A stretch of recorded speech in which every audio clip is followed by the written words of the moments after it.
In this guide, I'm going to show you how to fix Snapchat's C02A error.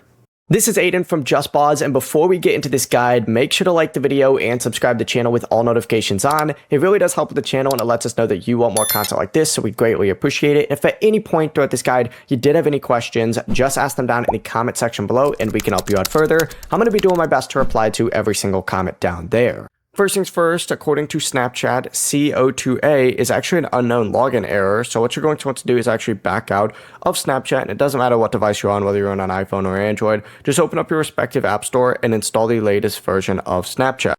While you're at it, also go and check your Wi-Fi connection and just try switching between Wi-Fi and cellular data or cellular data back to Wi-Fi and completely close out of Snapchat and then reopen it before even attempting to log in again.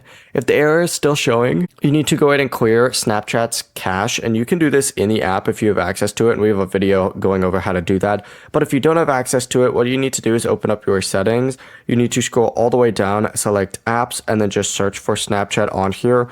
Open it up, create a backup if you're on an Android, and then go all the way up, select general, select iPhone storage, and this is where you search for Snapchat again, hit offload app. On Android, this is also just called clear cache, so you can select that as well. Then of course reinstall it, and if the C02A error does continue after updating the app, go ahead and just change connections, restart Snapchat and clear the cache again, wait a little bit longer and try again later because the error can be temporary. Before you do leave, make sure to like the video and subscribe to the channel with all notifications on. It really does help with the channel and it lets us know that you want more content like this. We'd greatly appreciate it. And if at any point throughout this guide you did have any questions, just ask them down in the comment section below and we can help you out further. I'm going to be doing my best to reply to every single comment down there. Peace.